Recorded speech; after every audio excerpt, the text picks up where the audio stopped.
Okay, so right now what I'm doing is I'm putting my hair into twists.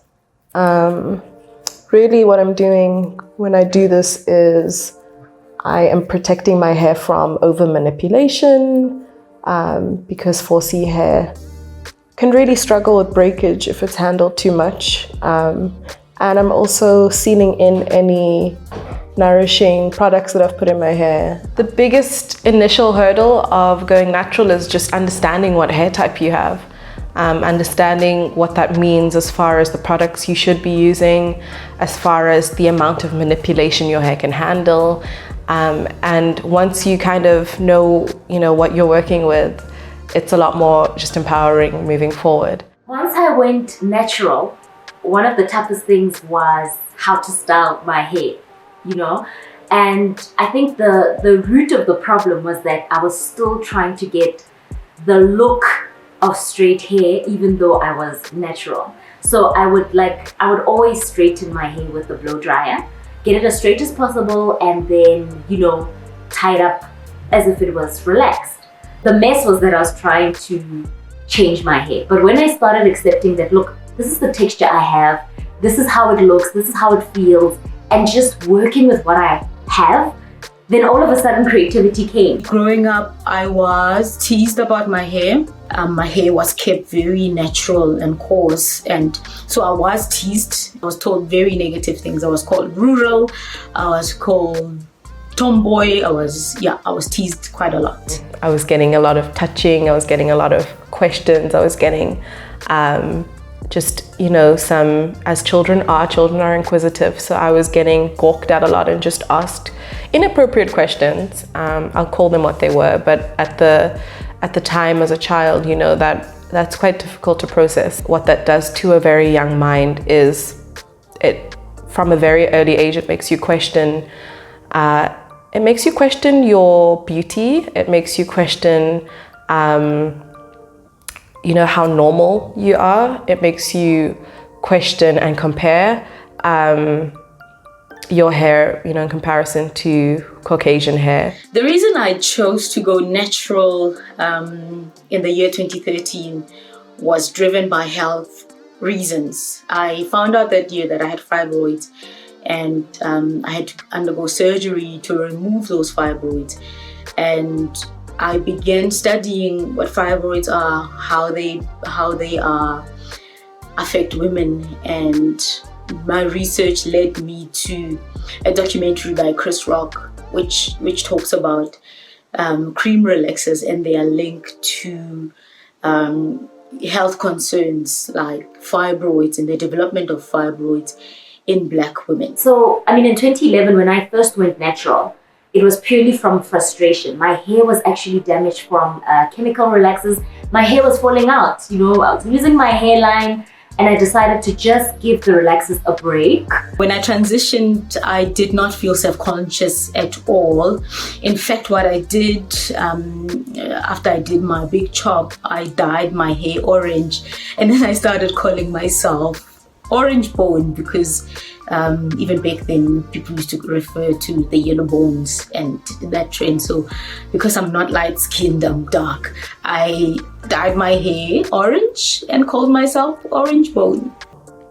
We're really lucky now that we've gone through a period of awakening, a period where we have started to learn so much about Black hair. And one thing that I think a lot of people don't realize is how recent that actually is, how recent that knowledge and information is, and an overwhelming amount of that knowledge is actually coming from content creators. It's coming from, YouTubers and bloggers who have taken the time to really understand what works and what doesn't, and less so of that information and less so of those resources are coming from science and chemistry and actual research that's being poured into our hair. Initially it's quite daunting because there's all this terminology: shrinkage, protective hairstyling, low porosity, high porosity, and I'd say just step one is to just embrace your hair before you try to be an expert, before you try to understand what it needs. That's going to be quite a long journey just to even see how different products respond to your hair. But embrace it first, be comfortable in your own skin, and then you can kind of, take it from there as far as figuring out what works for you and what doesn't. I think I'm a bit of a lazy person when it comes to styling hair. So if I don't keep it all natural out, I just, plait it. The one time I totally and absolutely styled my hair perfectly was for my wedding.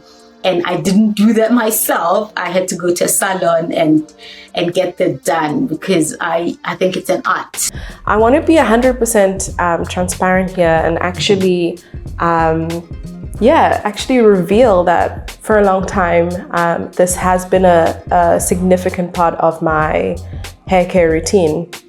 This is a Tresemme conditioner,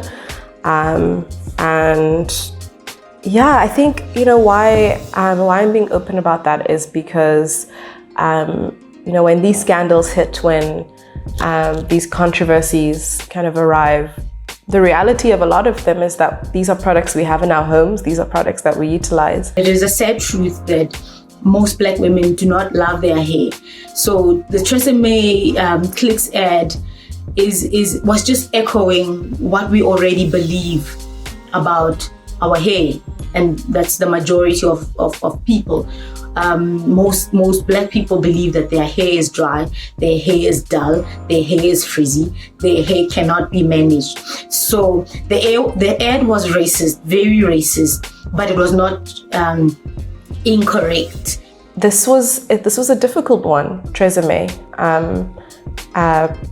and why it was difficult is, I think it was just, we keep seeing comments around, why is this so personal? Why is this becoming so even political? And simply put, hair is personal. And for so long, society, especially one that ascribes to Western beauty standards, has made our hair quite political. The ad really attacked the personhood of women of color. Because what it said to women of color is that you are not seen and that there is no room for you. And the perception in the industry is that our hair is something that needs to be fixed and not something that deserves to be celebrated, that deserves all the investment and research in order to care for it. More especially, I struggle with an Africa that doesn't have products that represent me in the way that I want to feel represented. And so personally, I am choosing to step away from Tresemme until I feel that there's been adequate ownership and adequate addressing in the long term, not just PR, but addressing in the long term how they will support, will advocate for, will represent my hair moving forward. Yes, I feel now this is a time for us as Black women to focus on our identity. I've seen that a lot of people treat the hair debate as just one of those things. And I'm one of those people that are saying hair is not just hair. Our hair is our identity.